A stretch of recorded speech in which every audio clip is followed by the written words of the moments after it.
Welcome back to my channel gamer booster. আশা করি সবাই বেনিফিট পাচ্ছ আমার চ্যানেল থেকে। যদি ভালো লেগে থাকে, আমি যে এখন ক্লাসটা করব সেটা তো অবশ্যই ভাবে একটা লাইক করে দেবে। ঠিক আছে, আমরা এবার আজকে কি শিখবো দেখো। রিলেটিভ প্রোনাউন্স শিখবো আমরা, একে একে সিরিজ ধরে ধরে প্রত্যেকটা গ্রামার শিখে চলেছি যাচ্ছি। তোমরা অবশ্যই ভাবে আমার ক্লাসটাকে ফলো করে চলবে একটা একটা করে। দেখো, রিলেটিভ প্রোনাউন্স আজকে আমি শেখাবো তোমাদেরকে। কি শেখাবো? Relative pronouns. দেখো, আমি বোর্ডের মধ্যে তিনটে সেন্টেন্স লিখেছি, ভালো করে লক্ষ্য করো। এক নম্বর সেন্টেন্সটা কি লিখলাম? যে I met Tithi, Tithi had just, JUST, just return. আমি দেখা করেছিলাম কি তিথির সঙ্গে, তিথি হ্যাড জাস্ট রিটার্ন, তিথি ফিরে এসেছে। এখন সেকেন্ড সেন্টেন্সটা লিখেছি I have found the box, আমি একটা বক্স দেখেছি। আই লস্ট দ্য বক্স, আমি হারিয়েছি সে যেই বাক্সটাকে। তৃতীয় সেন্টেন্সটা লিখেছি দেখো, হিয়ার ইজ দ্য বুক, এখানে হচ্ছে একটা বই আছে। হিয়ার ইজ দ্য বুক, এখানে হচ্ছে বইটা। You lend me the book, তুমি আমাকে কি দিয়েছিলে? ধার দিয়েছিলে এই বইটাকে। দেখো, এই তিনটে সেন্টেন্সকে আমি যদি, দুটো তো আলাদা আলাদা করা যায় না, দুটো সেন্টেন্সকে ধরো আমি তোমাদেরকে মানে এর আগে ক্লাসে শিখিয়েছিলাম কি কনজাংশন বলে একটা শিখিয়েছিলাম। দেখো, কনজাংশন আমি তোমাদের কি শিখিয়েছিলাম? যে দেখলাম একটা ফাউন্টেন, একটা মার্কার পেন দিয়ে আমি কনজাংশন শিখেছিলাম। সেখানে কি দেখিয়েছিলাম? যে খাপটাকে একসঙ্গে জুড়ে ফেলা হচ্ছে, সেটাকে আমি কি কনজাংশন বলেছিলাম। তাহলে দেখো, এই যে বারবার করে আমি এরকম এরকম করে জুড়ে ফেলছি, এটাকে কি বলবো আমরা? Conjunctive pronounce. কনজাংটিভ প্রোনাউন্স অথবা রিলেটিভ প্রোনাউন্স। এটা কি হলো? যেহেতু দুটো বাক্যকে একসঙ্গে যোগ করা হচ্ছে, তাই সেটাকে কনজাংটিভ প্রোনাউন্স বলা হয়। এবার দেখো, আমি দুটো বাক্যকে, দুটো সেন্টেন্সকে, এ পেয়ার অফ সেন্টেন্স, সেটাকে আমি কি করছি? দেখো, যোগ করছি। যেমন ধরো, প্রথমেরটাকে যদি আমি যোগ করি, ধরো আই মেট তিথি, লিখলাম তো, দেখো ভালো করে। এবার তিথিটাকে আমি মুছে দিলাম, ফুল স্টপটাকেও মুছে দিলাম। এই জায়গায় যদি আমি বসিয়ে দিই হু হ্যাভ জাস্ট রিটার্ন, যে এই মাত্র ফিরে এসেছে। তাহলে দেখো, এই হু দিয়ে জয়েন করা হলো, সেই জন্য এটাকে কি বলা? Relative pronouns. এই রিলেটিভ যে কথাটা বলছি, এই রিলেটিভ কথার মধ্যে দিয়েই কিন্তু রিলেটিভ প্রোনাউন্সটা শেখা হয়ে যাচ্ছে। যেমন ধরো, রিলেটিভ আমি কাদেরকে বলি? যেমন ধরো, কোনো আমাদের আত্মীয় স্বজন এরকম বোঝালে সেটা কি বলা হয়? রিলেটিভ বলা হয়। আত্মীয় স্বজনকে রিলেটিভ বলা হয়। ঠিক এখানে একই রকম ভাবে দুটো সেন্টেন্সকে যোগ করে দেওয়া হচ্ছে, যার সঙ্গে প্রথম যোগ করা হচ্ছে।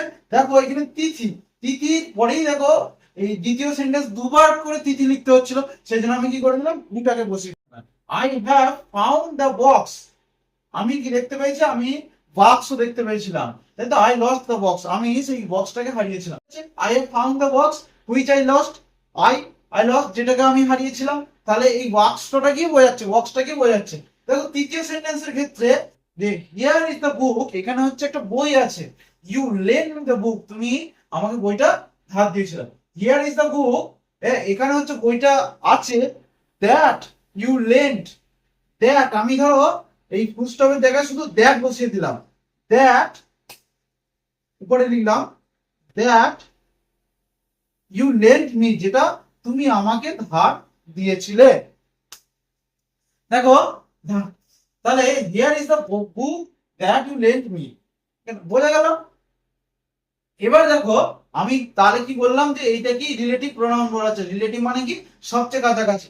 এই যে নাউনটাকে আমি ব্যবহার করলাম, এই যে প্রথমে যে নাউনটা আছে, এটাকে বলা হয় অ্যান্টিসিডেন্ট। কি বলা হয়? অ্যান্টিসিডেন্ট হয়। ঠিক আছে, যেটা সবচেয়ে কাছাকাছি বসানো আছে। তাহলে আমরা কি বুঝলাম এখান থেকে? হু, এইটার অ্যান্টিসিডেন্ট তাহলে কি? এটা অ্যান্টিসিডেন্ট, হুইয়ের অ্যান্টিসিডেন্ট কি? এই তিথিটা হচ্ছে হুইয়ের অ্যান্টিসিডেন্ট। আচ্ছা, হুইচ এর অ্যান্টিসিডেন্ট কি? তাহলে দ্য বক্সটা, তাই তো। আর দ্যাট এর অ্যান্টিসিডেন্ট কি? দ্য বুকটা। নিশ্চয়ই ক্লিয়ার হয়েছে কনসেপ্টটা তোমাদের কাছে? তাহলে এইটাই হচ্ছে রিলেটিভ প্রোনাউন। এইটারই আর একটা নাম আছে, সেটা হচ্ছে কনজাংটিভ প্রোনাউন্স। দেখো, এবার আমরা আসছি ফরমেশন অফ, এটাকে মুছে দিলাম পুরোটা। এবার দেখো, আমি তোমাদের দেখাবো ফরমেশন অফ, এখানে দেখাচ্ছি দেখো, forms of relative pronouns. Relative pronouns এর ফর্ম গুলো কি কি? ধরো, আমরা এর আগে যদি ক্লাস করে থাকো, সেখানে জেনে নেবে যে কেস, আমি কেস শিখিয়েছিলাম তোমাদের, যেটাকে বাংলাতে কারক বলা হয়, সেইটা শিখিয়েছিলাম। সেইটা না জানলে কিন্তু এর আগে ক্লাসটা যদি না করে থাকো, তাহলে কিন্তু এখানটা করে বুঝতে পারবে না। আমার ডেসক্রিপশন বক্সের মধ্যে আগে ক্লাসের লিংক দেওয়া থাকবে, সেটা অবশ্যই ভাবে দেখে নেবে যদি না বুঝতে পারো। দেখো এখানে আমি কেস শিখেছিলাম তিনটে।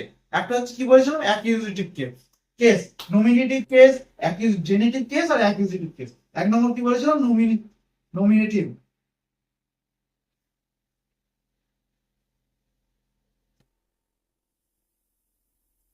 দেখো 2 নম্বর বলেছিলাম জেনেটিভ।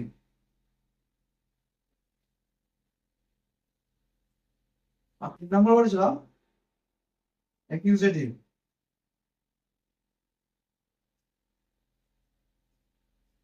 দেখো নমিনেটিভ কেস বলেছিলাম, জেনেটিভ কেস বলেছিলাম আর অ্যাকিউজেটিভ কেস বলেছিলাম। তাহলে দেখো যখন আমি প্রোনাউন্স করাচ্ছি তখন প্রোনাউন্সের ক্ষেত্রে দেখো নমিনেটিভ কেস কোনটা হচ্ছে, নমিনেটিভ কেস দেখো, নমিনেটিভ কেস হচ্ছে হু বসছে। আর দেখো জেনেটিভ কেস কি বলছে, হুজ। আর অ্যাকিউজেটিভ কেস হচ্ছে হম। এইটা বোঝাচ্ছে, তাই তো? এবার দেখো আমি কতগুলো সেন্টেন্স লিখছি, পরে সেন্টেন্স গুলো বুঝলাম।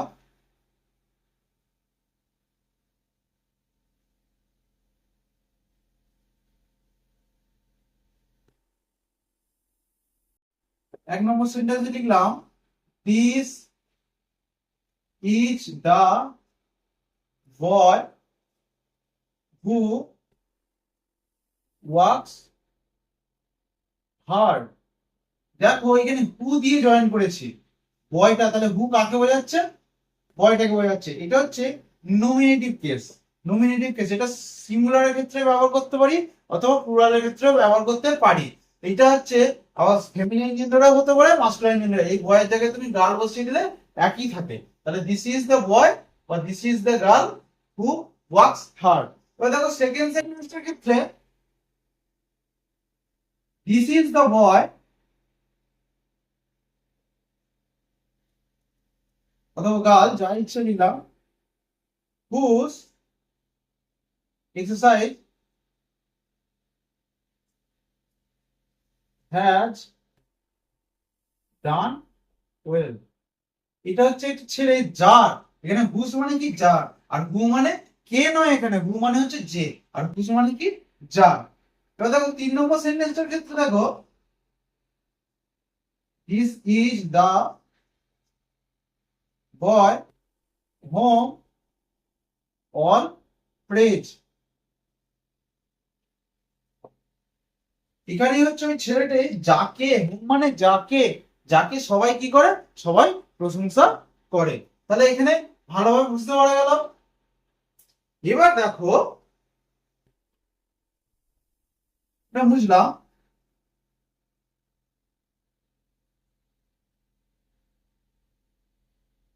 হুইচ ব্যবহারের ক্ষেত্রে ওটা সিঙ্গুলারের ক্ষেত্রে ব্যবহার করতে পারি, প্লুরালের ক্ষেত্রেও ব্যবহার করতে পারি। সেটা দেখো ভালো করে লক্ষ্য করে, দিস ইজ, 1 নম্বর সেন্টেন্স লিখছি, দিস ইজ দা হাউস। লক্ষ্য করে দেখবে কিরকম করে হুইচটাকে ব্যবহার করা হচ্ছে, this is the house which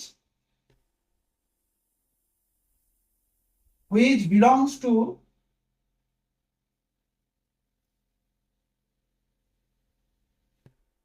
my uncle. দেখো এইটা হচ্ছে একটা বাড়ি, দেখো হুইচটাকে বসানো হয়েছে বাড়ির পরে। আবার দেখো সেকেন্ড সেন্টেন্স লিখছি, the house which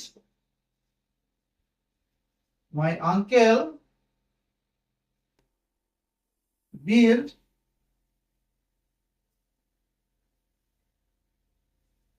cost of rupees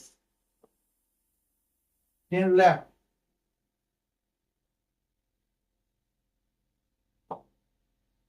দেখো এটা হচ্ছে বাড়ি যেটা আমার আঙ্কেল তৈরি করেছিলেন, কত, প্রায় 10 লাখ টাকা দিয়ে।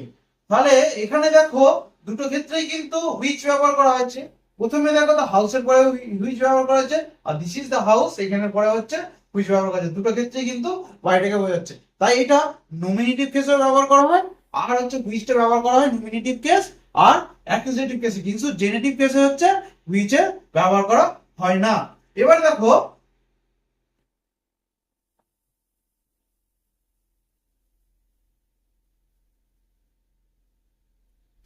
দ্যাটের এবার দ্যাটের ক্ষেত্রে দেখো, দ্যাটের ক্ষেত্রে সেই একই রকম ভাবে টেক এনিথিং